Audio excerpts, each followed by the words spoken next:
साथ आशीष प्रमोद गोस्वामी। शुरुआत इस बुलेटिन की बड़ी खबर के साथ हम करेंगे क्योंकि भाजपा सदस्यता अभियान की कार्यशाला से जुड़ी हम आपको बड़ी जानकारी देने जा रहे हैं। देखिए, वैशाली नगर में बीजेपी की ये वर्कशॉप है। Khandelwal girls institute of technology में ये वर्कशॉप रखी गई है जो जारी है। डिप्टी सीएम दिया कुमारी भी थोड़ी देर पहले ही पहुंची है। सीएम अजय लाल शर्मा भी पहुंचेंगे। प्रदेश अध्यक्ष मदन राठौड़ समेत तमाम दिग्गज मौजूद रहेंगे। ये इस वक्त की अपडेट है। दिया कुमारी पहुंची है कुछ देर पहले ही Khandelwal girls institute of technology, क्योंकि यहीं पर ये कार्यशाला आयोजित हो रही है। और ये बड़ी बैठक, ये बड़ी वर्कशॉप आप कह सकते हैं भाजपा की, क्योंकि सदस्यता अभियान की ये पूरी कार्यशाला है। पूरे देश में 4 करोड़ नए सदस्य बनाने के लिए बीजेपी उतरी और 1 करोड़ अकेले राजस्थान से सदस्य का लक्ष्य रखा गया है राजस्थान बीजेपी के द्वारा। वैशाली नगर में बीजेपी की वर्कशॉप है। तमाम नेता पहुंच चुके हैं पहले ही। कुछ ही पलों में मुख्यमंत्री भी पहुंचेंगे। दिया कुमारी पहुंची, डिप्टी सीएम। ये तस्वीरें हम आपको तब की दिखा रहे हैं और प्रदेश अध्यक्ष मदन राठौड़ समेत तमाम दिग्गज मौजूद रहेंगे। दिया कि क्रिमी लेयर पर विचार किया जाना चाहिए, लागू होना चाहिए और उस पर कैबिनेट ने मना कर दिया। प्रधानमंत्री जी ने कैबिनेट मीटिंग बुलाई और ये मना कर दिया हम किसी प्रकार का क्रिमिनल लागू नहीं करेंगे। तो केवल राजनीतिक फायदे के लिए लोग बाग ST SC को गुमराह करना चाहते हैं, बहकाना चाहते हैं, देश में हिंसा फैलाना चाहते हैं, वो किसी भी तरह से उचित नहीं। उदयपुर बड़ी घटना हुई है, बच्चे की मौत हो गई। उदयपुर एक शांत शहर है। पिछले राज्य में सर तन से जुदा कर दिया था कन्हैयालाल का, और अब ये कर दिया। उन्मादियों को सख्ती से नियंत्रण करना होगा।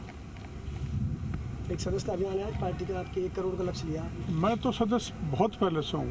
सन 80 से जब भारतीय जनता पार्टी की स्थापना हुई थी, मैं उन सदस्यों में से हूँ। और जो भी पार्टी जिम्मेदारी देगी, अधिक से अधिक सदस्यता अभियान को बढ़ावा देंगे, काम करेंगे मैदान में। 6 सीटों पर उपचुनाव है, तो लोकसभा में आप लक्ष्य से चूक गए थे, तय किया था। प्रयास करेंगे, लक्ष्य से चूके नहीं। अर्जुन ने जो निशाना बनाया था मछली की आंख पर, वैसे सटीक निशाना लगे 6 सीट पर, इस बात का प्रयास किया जाएगा। आप कितने सक्रिय रहेंगे इस उपचुनाव में?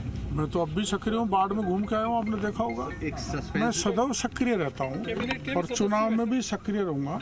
हाँ, मैं कैबिनेट का सदस्य हाल फिलहाल में नहीं हूँ क्योंकि मैंने इस्तीफा दे रखा है। वैसे बड़ा सस्पेंस बना हुआ है। विपक्ष भी हमला बोलता है कि आपदा मंत्री कहाँ है, बाढ़ आ रखी है। आपदा मंत्री बाढ़ में घूम रहा है, आपने देख लिया। मैं भरतपुर घूम के आया, बयाना गया, बैर गया, हिंडौन गया, करौली गया, गंगापुर गया, सवाई माधोपुर गया। और भगवान न करे बाढ़ आए, किसी को नुकसान हो, जहाँ जहाँ आपदा में आएंगे लोग, मैं वहाँ जाऊँगा। तो वो तो पहली बात है। तो आपदा मंत्री के नाते गए, आपके विधायक के नाते गए? अब कुछ भी मान लो। नहीं, हेलीकॉप्टर वाली जैसी कोई बात नहीं, कोई नाराजगी मैं रखता नहीं। हेलीकॉप्टर में घूमने का आदी नहीं हूँ।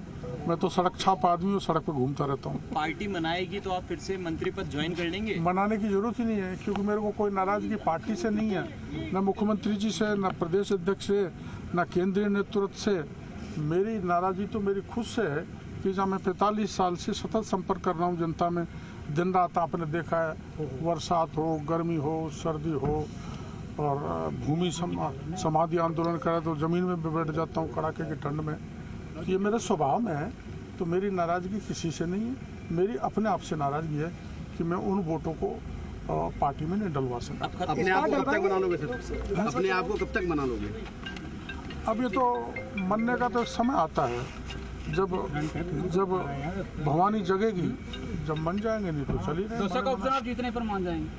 ना, दौसा का उपचुनाव तो हम जीतेंगे, इसमें कोई संदेह नहीं, वो हमारी जिम्मेदारी है। लेकिन एक क्रीमी लेयर की मैं बात बताना चाहता हूँ जो हटकर है। सारे देश में जो आंदोलन चल रहा है, मैं सुप्रीम कोर्ट की भावना के साथ, ये मेरे व्यक्तिगत राय है, इसलिए साथ हूँ कि मेरे गांव में मैंने उदाहरण दिया था, एक व्यक्ति 30 साल से पहाड़ खोद के मजदूरी करके पेट पालन कर रहा है। उसके बेटे भी उसी ढर्रे पर हैं, मेरा पड़ोसी। और मैं डॉक्टर भी बन गया, मेरा भाई RS IAS भी बन गया, मैं MLA मंत्री भी बन गया, लेकिन वो अभी तक नहीं बन पाया। उसको मौका मिलना चाहिए। Thank you. बहुत अच्छी बात है। तो बाबा को आपने सुना। बाबा अपने उसी चिर परिचित अंदाज में बोलते दिखाई दिए। उन्होंने कहा कि भाई मैं किसी से नाराज नहीं हूँ, इस्तीफा मैंने खुद की नाराजगी से दिया है। तो उनसे सवाल पूछा गया कि खुद को कब तक मना लेंगे, कहने लगे कि देखेंगे कब होगा क्या होगा। लेकिन पीसीसी चीफ